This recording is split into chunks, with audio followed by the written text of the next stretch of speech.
Okay, part 3 here. Sorry, the camera I have kind of stops after 30 minutes, so I break these into little parts.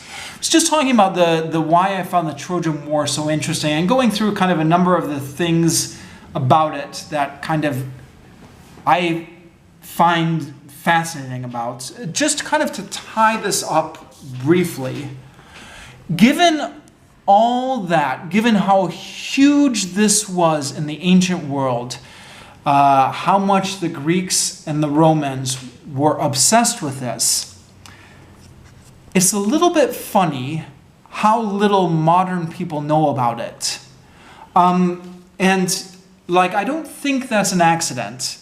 It's because kind of at some point after the Victorian period, people made a decision to stop doing classical style education. So, like during the Victorian period, people got educated in the classics. They learned Greek and Latin at public schools. They read these myths. They read the Iliad in schools. And just kind of relatively recently, we've stopped doing that. So people actually don't read about the Trojan War now in schools. Well, every classroom is different, but by and large, or they get a very abbreviated version of it. Like I said, when I was a kid, when I was a teenager, I really got into this, but it was kind of considered an obscure interest at the time. There was very few people I could talk to about this who kind of were interested in this or were reading kind of the same things. There were books available, and I had one teacher who was interested in it. He didn't teach about it in the classroom because there was no space in the curriculum, but he did kind of. He saw me reading the Odyssey one day, and he talked to me about it.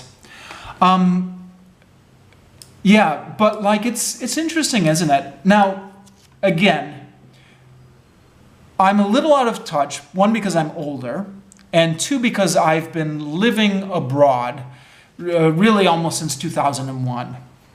So I'm not quite sure how things have changed since my youth in terms of the culture.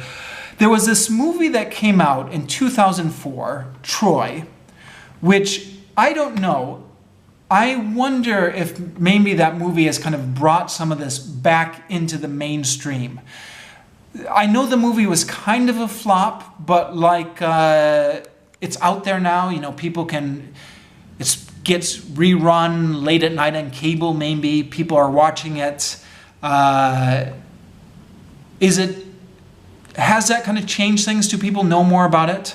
I remember when this movie came out. I was living in Japan at the time, but I was hanging out with other friends who were from America and England and stuff like that. The expatriate crowd, and was talking to a friend about the movie, and he said, "Yeah, I thought it was really good." He said, "That fight between Achilles and Hector," he said, "I didn't know who was going to win. I thought it was really suspenseful."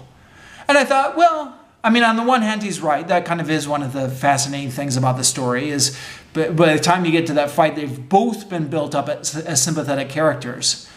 But on the other hand, imagine that. And this was an educated guy. He had, university degree. He had been working as a teacher in his home country before he came to Japan, and had no idea who was going to win between Hector and Achilles. And the thing is, he's not an exception, probably. Now, the thing is, that was right when the movie came out. So maybe now that movie's kind of been out for a few years and people rewatch it on TV, maybe because of that movie, people are more familiar with Hector and Achilles now. I don't know. Or have people completely forgotten about that movie? I don't know. But yeah, that's just interesting. Another thing which I think is really interesting, I've mentioned this a couple times, but there's that Shakespeare play, Troilus and Cressida, about the Trojan War. I always find it interesting how obscure this play is. Shakespeare nerds know about it. But other than that, most people don't know about it. So here we have the most famous event in classical mythology, written about the most famous playwright ever, and nobody talks about it. Now, granted, apparently, it's not one of Shakespeare's best plays. Or so I've been told. Like I said at the beginning of video 1, I never actually worked my way all the way through it. Although I was reading, tangent, that there was some anti-war themes in this play, so it kind of becomes popular at times when there's kind of an anti-war sentiment in the populace. So it was popular right after World War I, and it was kind of popular during the Vietnam War. But yeah, other than that, it's just kind of mostly languished in obscurity. And I was thinking, like, on the one hand, you know, our Victorian era ancestors would be appalled by how little we know about classical mythology, to the point that most people living nowadays know very little about the Trojan War. On the other hand, maybe it's for the better. Like, maybe it was good to take this stuff out of the public schools, because maybe it's good to replace these barbaric Bronze Age myths with math and science and computer technology and things that are more useful to the modern world. On the other hand, like, we humans just kind of, there's something strange in our brain, our stupid animal brain, which just can't get past this. So we've gotten rid of the Greek myths, kind of taken the Trojan War out of the schools, and yet people are now obsessed with superheroes and, you know, watching superhero movies all the time. So maybe there is just something in the human brain that you know, you take one set of myths out, and another set of violent myths just goes right back in its place. Yeah, maybe we're stuck with it. I don't know. Obviously, kind of, I've got mixed feelings about how